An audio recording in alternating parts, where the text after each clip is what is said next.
the dishes can wait.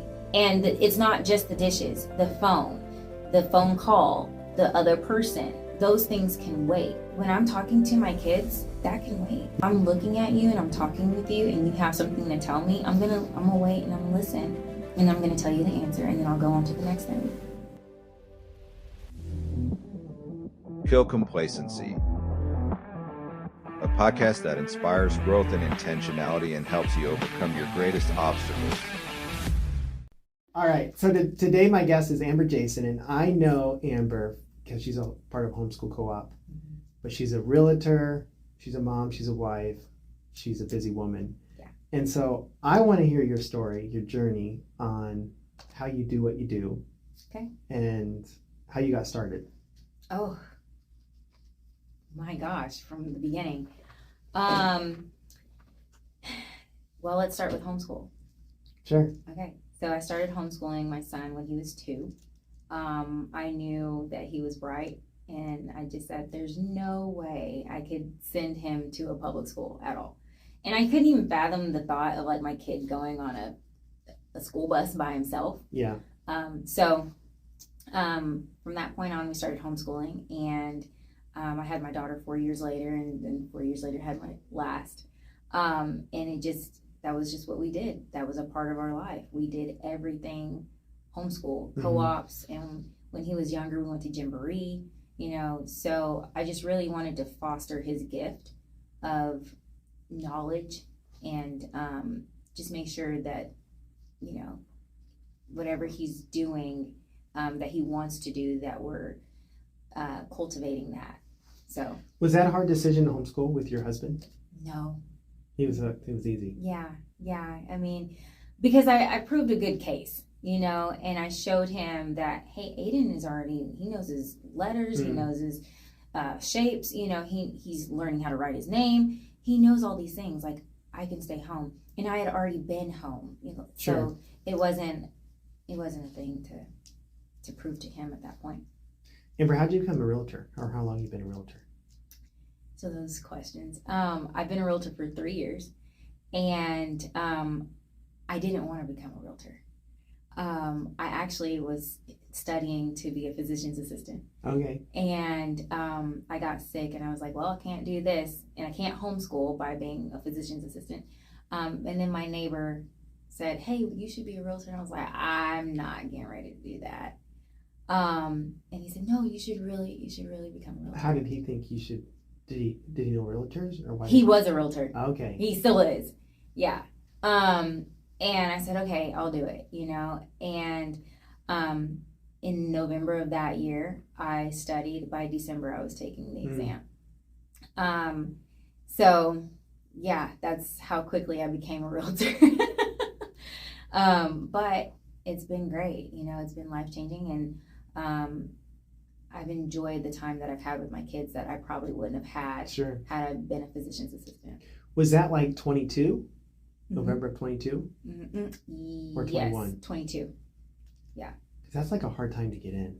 Well, all the time that I've been in has been hard. It hasn't been easy at all. Yeah.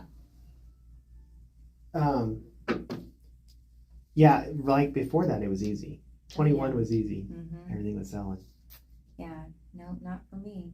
I came in per the usual, just hard time, which has been great for me because I get to see the nitty gritty, right? Like, I'm challenged, and it's not just handed to me, because I feel like the people that got in at that point, it was handed to them, and they don't know how to work the hard times either.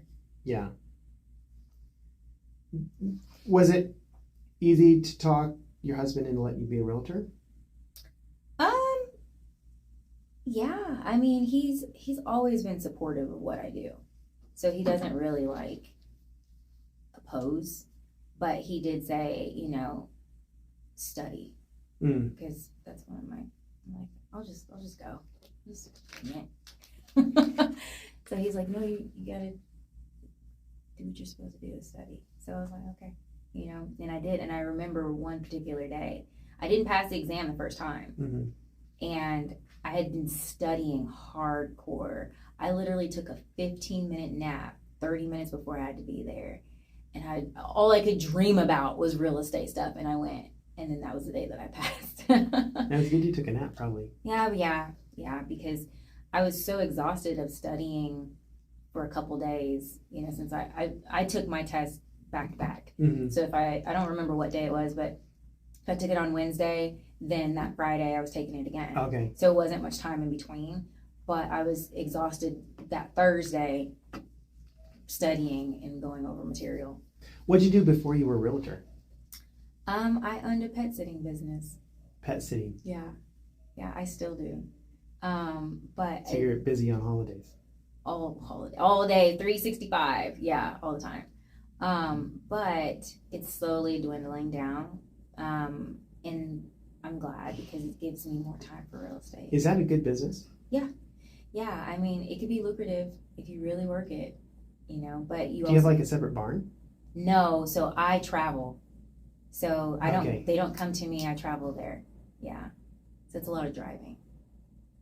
Oh, so I want to hear more. So how does that work? So if they're like gone, Mm-hmm. is that when you come in? It's like house sitting, but pet sitting? Yeah, I mean, I've farm sat before too, so go feed the horses and Okay. take care of the chickens and stuff. But also the dogs, go feed the dogs, go do the cats, clean their litter box. And I still have one right now that I go Monday through Friday while they're at work, twice a day. So, yeah, I mean, they're either gone on vacation or they're at work. Yeah. That's cool. How did you get into that? Oh man, so I started babysitting at 12. Okay. As a business. Yeah. And when they would go out of town, they asked me to pet sit for them. Okay. So then it was word of mouth from then on. So it's been over 20 something years. Pet Yeah. sitting. Mm-hmm. Yep.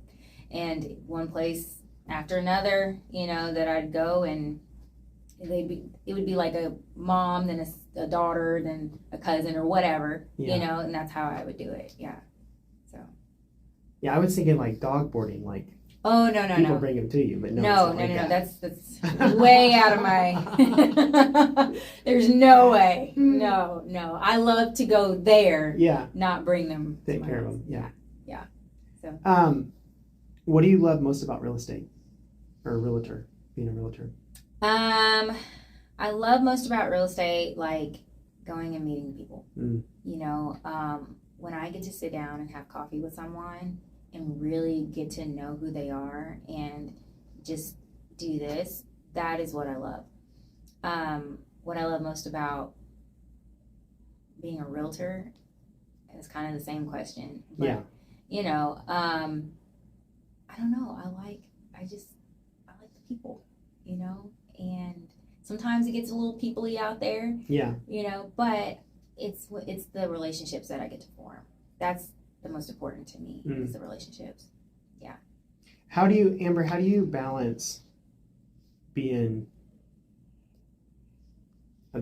a busy realtor with being a wife and being a homeschool mom? Yeah. Because like my wife homeschools, but it's like what That's she it. does. Yeah, there's no balance.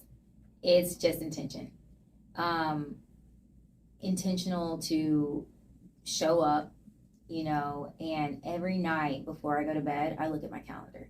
If there's nothing on my calendars, it does not exist. I have about 5 calendars, and they're everywhere, and everything is on them. My kids know we have set schedules. Yeah. But that's literally how I do it. I have to be intentional with my time. And if I'm not, then it doesn't happen. And Sure. And my biggest thing is I don't want to let someone down. I don't want them to be expecting me and then I just don't show up. I will never be a no-show. If I'm a no-show, something happened. Yeah. Where I literally physically could not show up. Yeah. But that's literally how I do it. I have to be intentional with my time because I don't do showings at night. Yeah.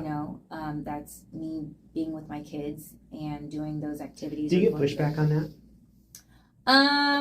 I wouldn't say I get pushback. I usually just say, hey, I'm unavailable at that time. Okay. Yeah, because people understand you're not going to be available Sure. all the time. So. But that's hard for realtors or someone in sales to make themselves unavailable to a client. Yeah. But that was one thing I was taught from the very beginning. Yeah. In being, set your parameters. yes, in being a realtor is that you have to have boundaries, you know, and you're not going to be available all the time, and you need to let them know that. And that's one thing that like I've had to really work on, even in my personal life, you know, setting the boundaries and sticking to it. So now it's just kind of a well-oiled machine. Do you take your kids with you to stuff? Yeah. Yep. If it's a listing appointment, usually not. Sure. But like a showing, yeah. I have a listing right now, and it's right across the street from us, so my kids will come over if I'm doing an open house. So yeah, they usually come with me because that's my life, you know. And most people that I work with are moms or Sure. you know, mothers, wives, so they understand, you know, and that's how life is. Yeah. So Does your husband work? What's he do? yeah, he's a project manager. Yeah. Like property? No, he works at Boeing. Oh, okay. No, aerospace. So yeah, he's busy all the time then. Yeah, I mean, he's got all the I can't even tell you what he does. No, I It's so understand. much Yeah. intricate, but yeah, I mean, he's always busy, and I'm very thankful because it allows me to do what I need to do. Like my husband has always said, you don't have to work, and Sure. while I love that, my personality is not that way. You're a driver. 100%. Yep. So I have to be doing something or some things in multitasking. Yeah. So You're what's like the worst kid situation you've had as a realtor? Like where you were just like, oh, I'm embarrassed. oh, with my kids? Yeah.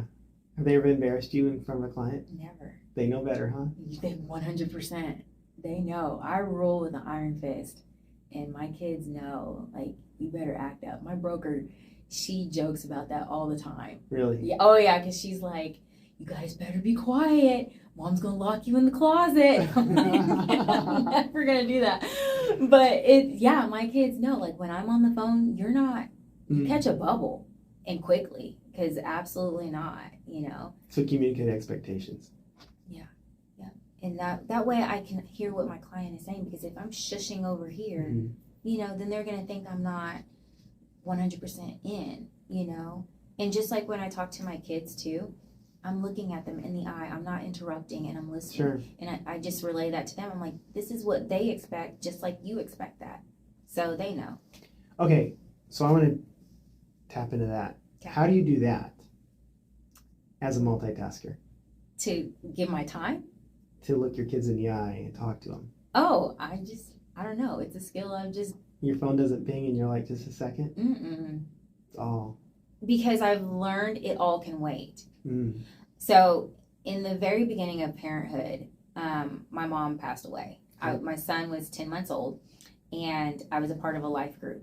And shout out to Tammy, because she's the one who like really went in and told me the dishes can wait, right?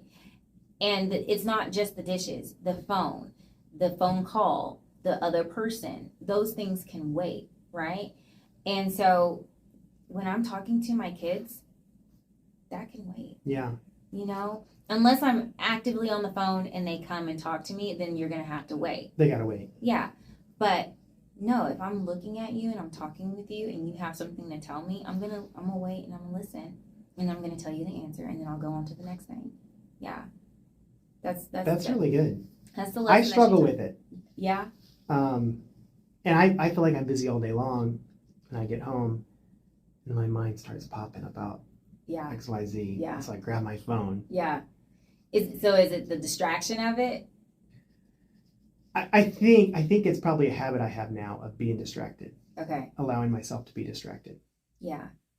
See, and that's one thing I've worked really, really hard on, is to not be distracted, because those things take you away from the important things. Yeah. You know, like what if that ding on the phone was just, it's gonna rain? You know, then you've cut off. Yeah. Well, and I have very few like notifications. I get text messages and phone calls. Oh, okay. So I'm not Oh, see, mine's everything. Oh yeah. So that's why I'm like, it'll just have to wait. And no one is, unless the phone is ringing, none of those notifications are going to be like immediate, and that's why I'm like. So why do you have them? The notifications? Oh, because, I want to know if it's going to rain. I'm going to be caught out there. If I'm not doing anything else, but like even in the car, I turn my driving on. So I'm not distracted. And it'll text that person and say, hey, I'm driving right now. Whatever. If you need me, call me 2 times. No one has called me 2 times, and that's how I know it's not that important, so. That's good. Yeah. I've just learned that over the years that literally the dishes or whatever can wait. So. That's good. I wasn't expecting to go there. What is a difficult moment you've encountered, and how did you get out of it, and how did it help you grow or your mindset shift in life? Yeah, just in general. Okay, I was like, we're in real estate. Like how do you get to where you are?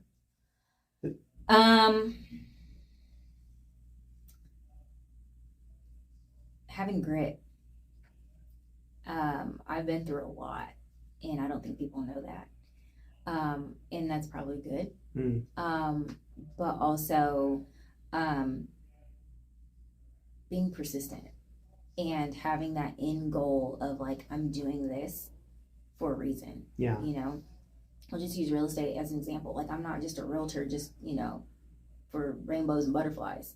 Like, I have a goal that I want to meet, and I'm doing it for my kids. I'm doing it for generational wealth.